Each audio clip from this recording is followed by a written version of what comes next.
Welcome to Wayfinder Central on Poly Central. I'm here with a special guest. You see the gear.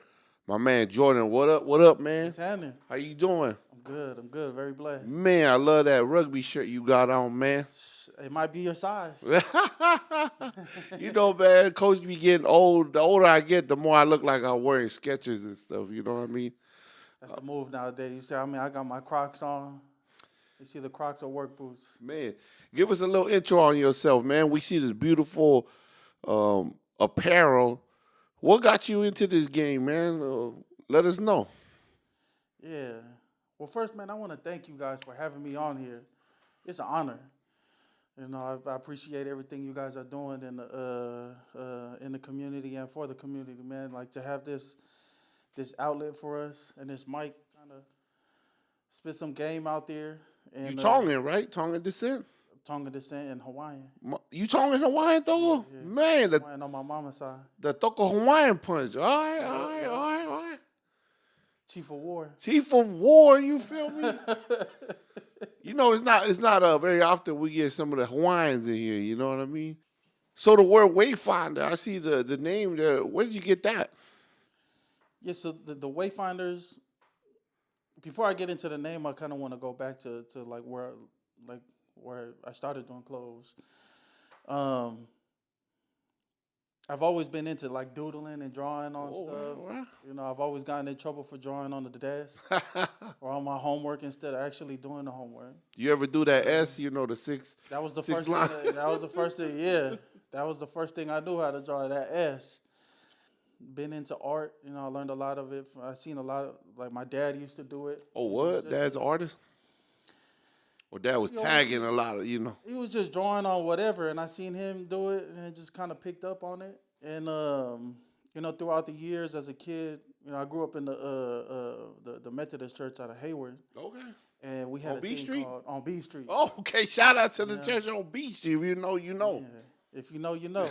and they had a program over there called Vacation Bible School or Vacation Bible Study, and it was a summer program. Or the VBS. VBS. There you go. There you go. And You was the kid tagging in VBS? well, they had a thing over there for us to kind of draw on, and they had this paint. We was able to draw on shirts, and whether it be a church verse or something, you know, that had to do with Sunday school or something. I just took a liking to it. Man, we drew on bags, on these little tote bags, and then they had shirts for us to draw on, and we would be able to wear it wherever, we'd be able to keep it. And so I figured out where I just was like, man, where's this paint from? And I was in the Walmart craft section, and I seen the paint over there. I said, man, I could do this on some shirts I might have at the house. So I just started drawing stuff on the on shirts, the sila, the flag, Tongan flag, Hawaiian flag. I used to do a little Bay Area stuff. And around that time, Sir Bay was cracking. Oh, I was just thinking about Sir Bay. You talking about paints and T-shirts. Yep, Sir Bay was cracking. So Them tall tees. them tall tees with the, they had all kind of just crazy graphic design. How crazy did you go when you seen that Tupo Fa drop? That shirt with the Tupo Fa on it, Sir Bay? Man, it was just all inspiration. Jeez. I said, man, and we seeing these in like stores. Right. We go to Southland Mall, it's in a store. Sir Bay everywhere. And it was just one of those things where I just took a liking to it, an interest. And when I seen Sir Bay do it, I said, man. Yeah. I feel like I could put my 2 cents into this too. And it kind of started there. And then we had little crews in high school. People in high school was asking about it. What high school you went to? I went to Mount Eden. Oh, what? Yeah. The Monarch, right? Monarchs, yeah. All right. Yeah, I was there for 3 years and then and ran away to Utah. And then finished off at Taylorsville High School. Okay. And then I The took it out there 801? too, the 801. And just drawing on shirts or whatever. I wasn't really selling it. I was just doing it because it was my interest. Right. And so just over the years, it kind of grew on me. And I said, you know what? I want to do something with this art. And so with a lot of things that happened, whatever in my life, my pops told me, he was like, hey, you should probably do something with it. Right.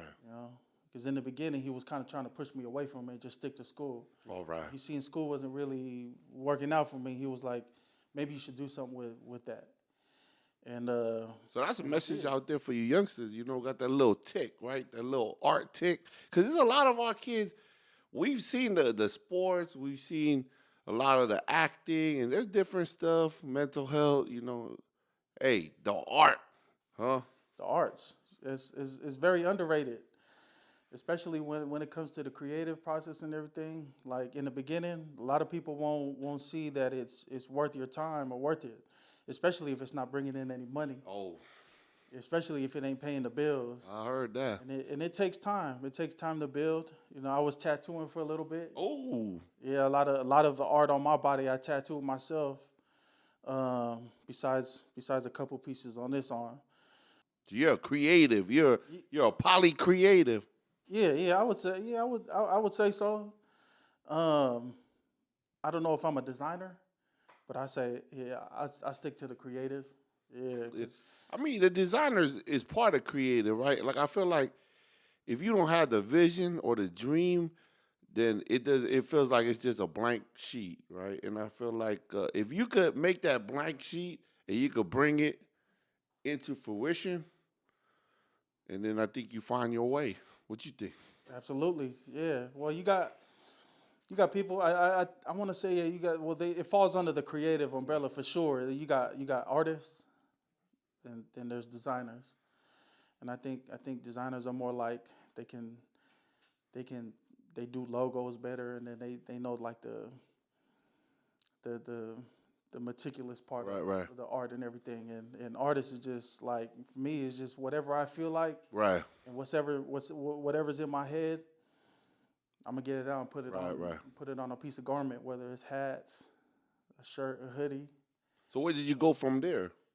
So you go 5'10" to the 801. So from the 801 in 2011, I came back. Out here. I dropped out of Utah. I came back, and then I got into some security work. I couldn't really get a job. I had a lot of tickets on me. I had a lot of court issues, and it wasn't allowing me to sound like a poly problem. You know what I mean? Yeah. I had silver teeth. Yeah. All silver teeth. I had a missing tooth right here. I was insecure about it. I had 6 silver teeth in my mouth, and the only job I could get was a security guard under the table. Hey, and shoot, I know how you feel, man. I had to do it. I dug deep. Was working all the hours I can get. Did more side gigs, security jobs, other than the 9 to 5. I had an opportunity to go out and be a fisherman. Okay, yeah. So took my butt out there to Alaska. Got my money, paid off my loans. Paid off all those little court fees, whatever I had to take care of out there in Salt Lake.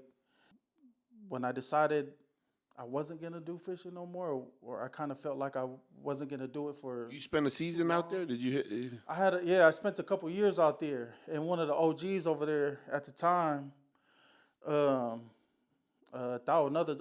Tongan fella. He like really kind of like catch kind of deal. Yeah. We was on a fishing boat, other than not a crabbing boat, but we same waters. I think that's the chief of war in you. You were like trying to hit the ocean real quick. I loved it, man. That time of life, like people were like, man, you wasn't scared out there. I was like, man, at some point I just wanted to jump in. You know what I'm saying? Like, and not come back. You know what I'm saying? Like that's just at that time of my life, like I was just going through it. I was mentally out of it. But it taught me a lot. It taught me how to work. How to double check, triple check my stuff, because one mistake out there, something could happen. Right. Real life, right? It's real life, for real life out there in those waters. And when I came back, like I said, I wanted to do something with the art, so I was tatting, and I was doing clothes. So I didn't want to do both. So I said, you know what? I made this little money. It's either I'm gonna get me a better tatting machine, or I'm gonna get me a machine to print clothes. And so I made the decision I'm gonna drop tattooing and then get into clothes. I feel like it's a little easier, tattooing on somebody that's permanent, that's for life, right. and that's something I didn't want to carry on the back of my, on my shoulders and everything. So I said, you know what, I could make a mistake on some clothes, Right. and then just get rid of it and then charge it to the game and then put it in the next one. So yeah, clothes is what I decided to do. At first, I had a brand called the Indigenous Delegates. Really? That was the first business I had making clothes. So I didn't really understand that designing and putting something on clothes and the business is two different beasts. That's like entrepreneur life, right? Entrepreneur life is two different beasts. And then, you know, I used it as a learning pivot and had to learn the business. When we make money, we got to save it and put it back in the business. Right. Money and then go buy. Yeah, we got to recop, right? We got to recop. We can't. You can't spend the seed, right? We can't spend the seed, and we can't. Eat off our own supply. Next year harvest, we got to put it back in the ground, right? Put it back in the ground. That storehouse. Yep. And so, yeah, just kind of that's where it started. And so, Indigenous Delegates. Were you just strictly shirts at that time, or what were you doing? I was doing hats too at the time, but these hats they were being made locally. There was locally made. They weren't fitting right. Yeah. Kind of smaller for especially for our heads. Yeah. No, I know. So, folks was having to use like the last little button on. Yeah, that's if I'm getting those hats, I'm using the last. Look at me, I'm a last button guy. You know what I mean? Right. And once that last button snap off, that's it. Yeah, that's it, huh? Yeah, just the learning curves and everything I took with that business and all that, and then I had my first son. I had my son in 2015. Right. So I kind of deaded it with that. Not because of him, but that's part of it. But Like a milestone in your life. definitely. And so with all the like I said, the learning curves and everything, learning about business, learning about relationships, learning about creating the tech packs and designing and all that, and just being more disciplined in the work. And so I kind of let it go for a little bit. At this time, I'm kind of I'm leveling up in the career and whatnot, getting my money up with the 9-to-5s, getting better jobs. Right. And then got my Class A, whatever. So I'm driving a truck. Okay. My route was to the city, and so I've always had a itch to do clothes again. And so always behind the back of your mind, right? It was right? always there. Yeah, I wanted to do it. So I went into custom clothing. So I started doing a lot of birthdays, funeral shirts and whatnot, celebration shirts. How's that? How's that business, Because there's a lot of people in our world, they're looking at that, right? That's a whole nother animal, doing the custom. It's a lot of back and forth. Right. And one thing I learned about, especially if it's for funerals, it's last always minute like changes. Last minute. Yeah. And then they want to add more because they got the 100. They want to add another 50 because 50 more people seeing the shirt. So they putting in more orders, and it was just a lot for me. It was a lot, but it definitely helped me in the process of learning how to design a little bit better, and communicating and then creating relationships, and nurturing the connections I made through that.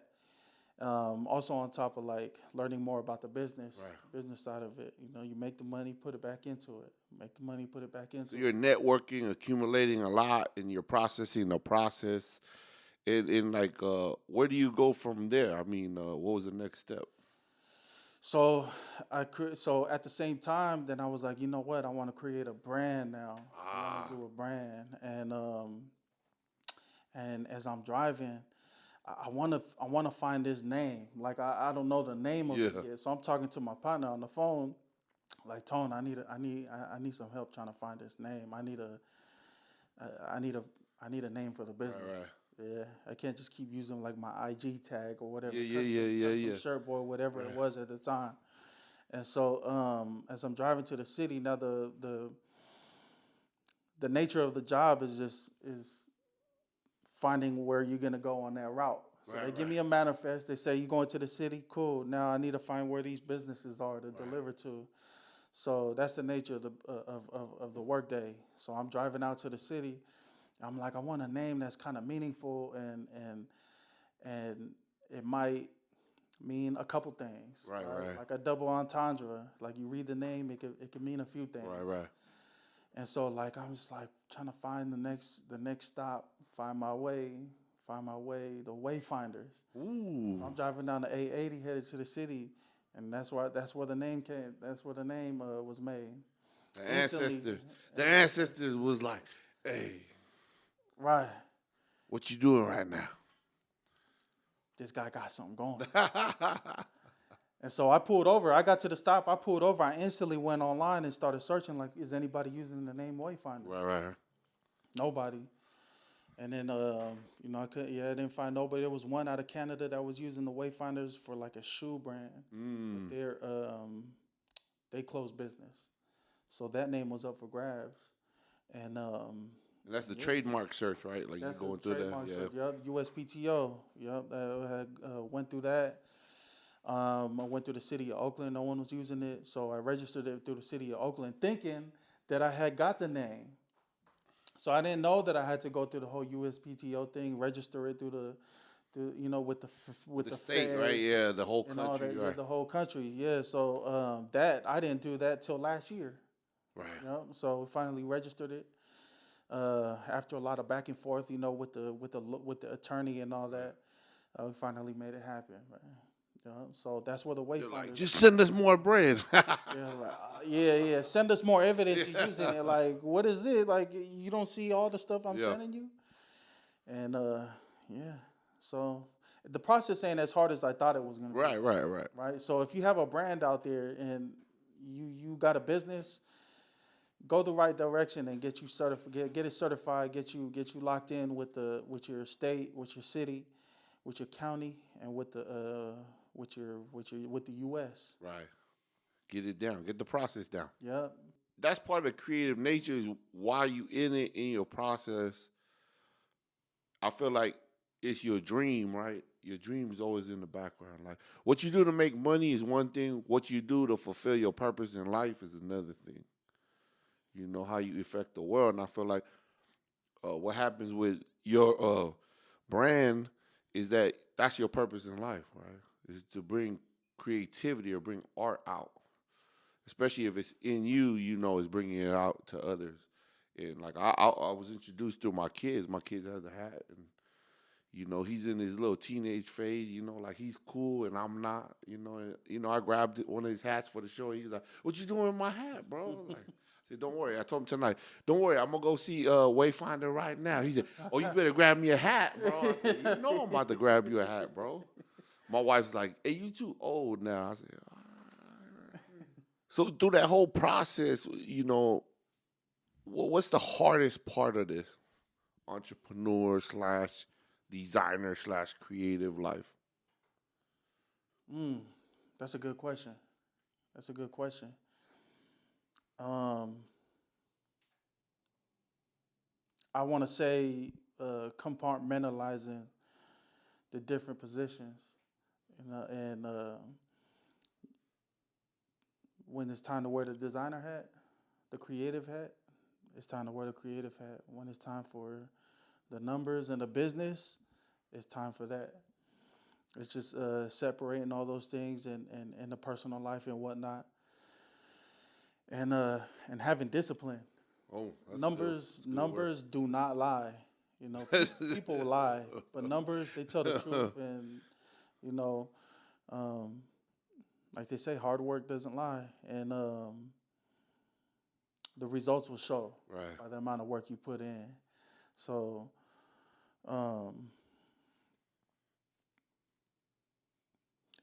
there's a lot of. I feel like there's a few difficult parts of it. So when it comes to the creative process and all that, it's just trying to create something that is appealing and is not too out of the ordinary, but still sticking to the script of the brand. Right. And because there's some designs I want to put out there, but it's just not for the brand. Right. Like when you feel like something's not working, how do you find the motivation to keep going? Like, So I used to take my time on it. Now I just push it off to the side. Like I just brush it off. Like if it's not the right design, sometimes we stand too close to the elephant. You don't know what's in front of you. step back. Sometimes we just gotta step back and look. So sometimes I have a design on the screen, and I might leave it on there for a couple days, and I come back, look at it. Do you have like Some things. people that you would ask about it? Do you have go-tos like Nah. mentors or allies or? So when it comes to the creative process, to me, I feel like God gave me the vision. I feel like He gave me the vision. All right. So I try to just stick to that. I might find inspiration in other ideas and what might be out there, but I try not to look too much. I try to dig deep a little deeper. If it's not right, I just dig deeper. But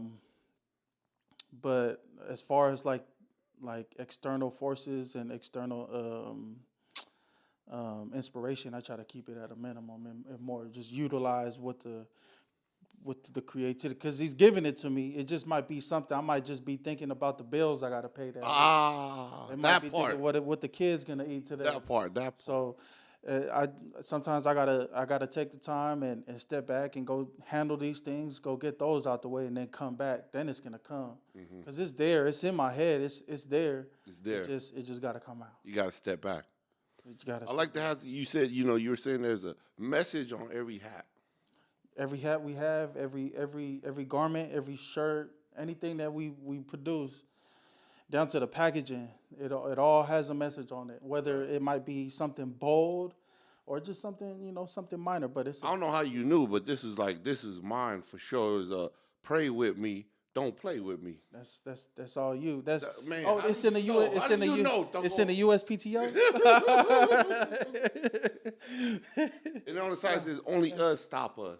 Come on now. So you were giving me. You said your uncle gave you the inspiration. Talk about that story, Yeah, the OGs. Yeah, my OGs. They all inspire me. I was a wild kid growing up, and I'm still dealing with it even to this day. So every time we sit down, every time the OGs sit me down, or have all of us, whether it's at a putu, right, a barbecue, or just a family function, there's always that time, we set aside to sit there and listen to the OGs. And trying to redirect us, right? Kind of shepherd us in once we get a little outside of the, we got a little wild in us, right? Absolutely. Wild horse. The tongue, especially that tongue inside, got that wild horse that, it's powerful, but it'll find yourself in a lot of, it might end up in someone else's the bushes.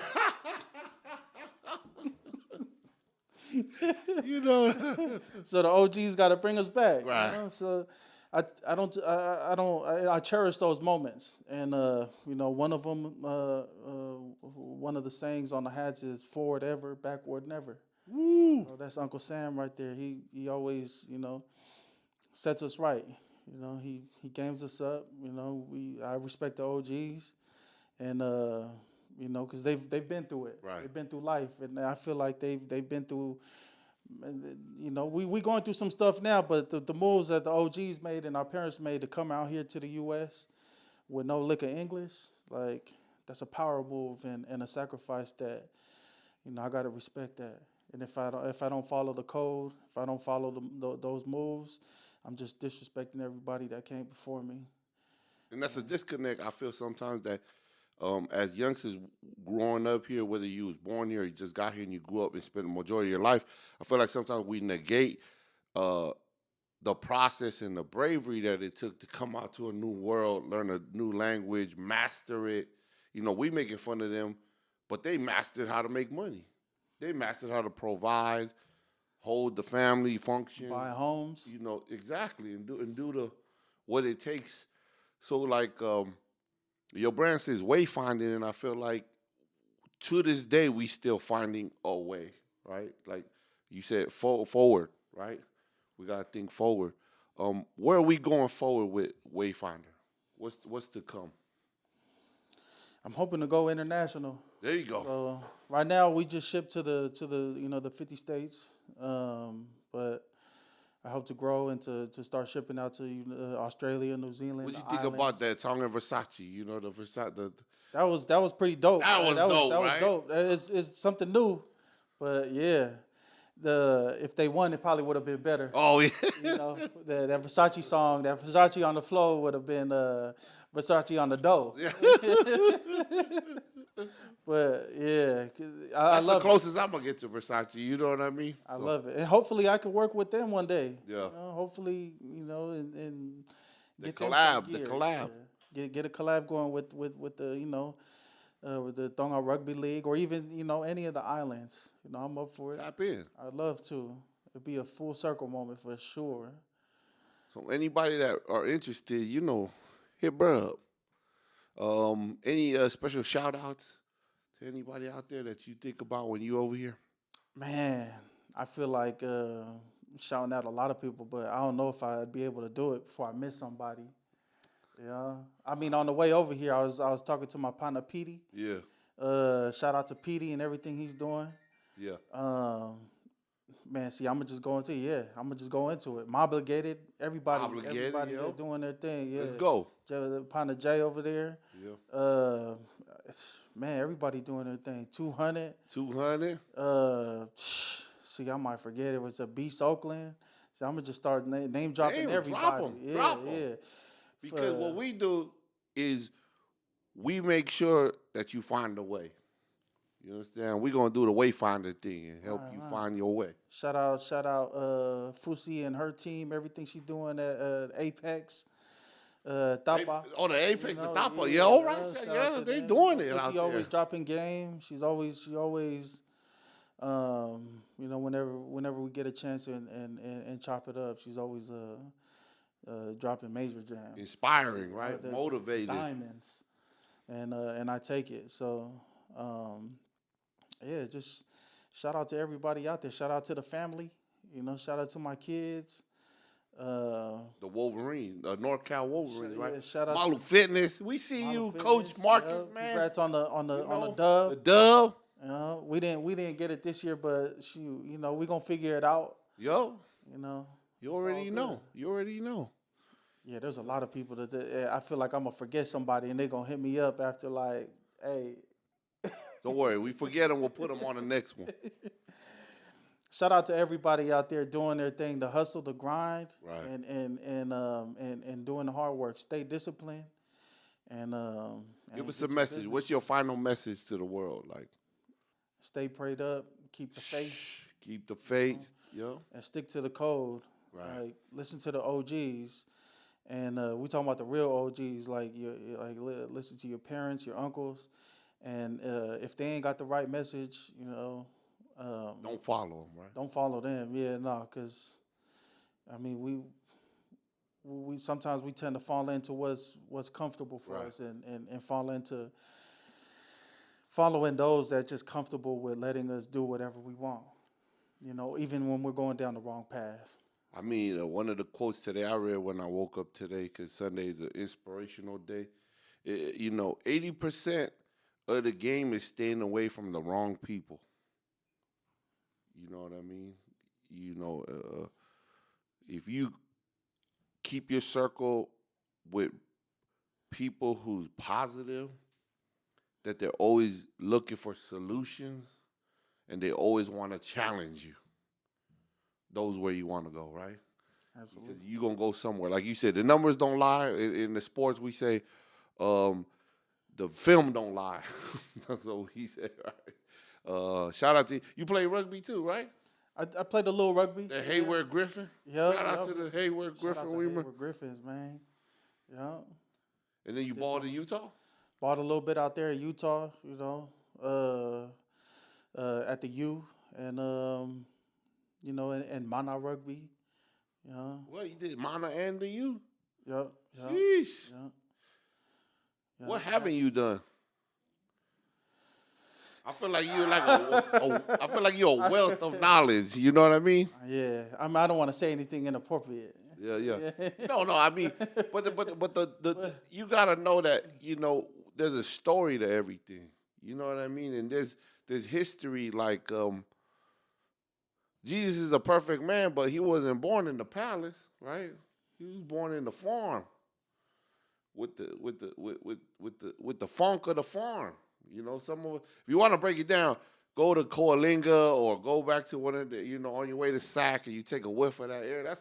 That's where he was born at. So a lot of us we picturing success that it's not gonna smell along the way. It's not gonna have mud on my shoe. I feel like we're giving up too easy in the process of pursuing our dreams. And we exit right before we get to the destination when your story's telling us, hey, you keep pushing, stay prayed up, stay motivated, and don't give up, right? Because eventually you're going to find your way. What you think? Find your way. Absolutely. And if it's not for you, it's not for you. Right. It's not a problem, right? It's not a it's problem. not a problem. Pushing, you might be if you sit there, you in class and you just tapping your hand on the desk to a beat that's in your head. You might have producer qualities. And then what about like we were talking about earlier, mental health? Like we gotta create something in us that don't want to give up, right? Because we gotta find help, find each other.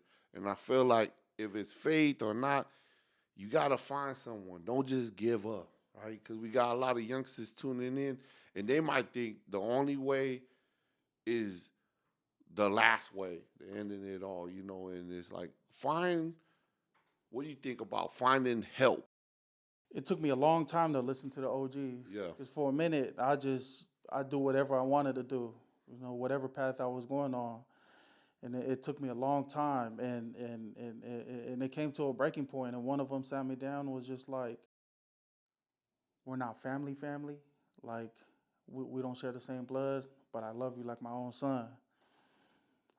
And the only thing I'm going to say right now is just listen to what your uncle's saying. Listen to what your auntie is saying. And at that point, I gave up. I gave it all. I surrendered. I said, you know what? I'm done living that life of being like hard-headed and making the wrong decisions because it's hurting my family. It's hurting me. And so I surrendered to it. I said, I'm going to listen. And I did. So it wasn't always like easy, right? Easy. You're right. It took a while. You had to choose, right? I made that decision that choice to listen and surrender and actually. So there is a choice, right?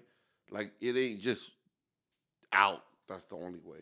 Just if you on the wrong path, just make the choice to do something to listen to that good voice, because we have that good voice in us, and then we have that rowdy voice, and sometimes that rowdy voice, that wild voice, the devil, sometimes it's a little louder than that little whisper in us. The self-destruct voice. That self-destructive voice is saying, "Hey, go and do that and that. Go hurt this," without telling you the consequences. And then that other voice that's inside of you is saying, "Hey, go home. You got a family, or do your homework, or just listen to the teacher. Don't worry about if you like the teacher or not. Just do the work." Right. Because that's setting you up, for life. If you decide to not like a teacher because they don't teach a certain way, or because you don't understand, just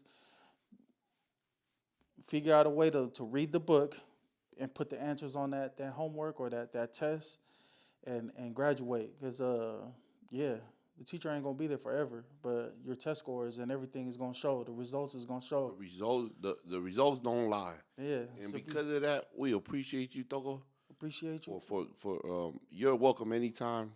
And we wish you the best, and we appreciate you, and thank you so much for coming in. You follow my dog, Wayfinder. You see it. This ain't no joke. It's the real thing. You feel me? Appreciate you. Ofato, Togo. Malo.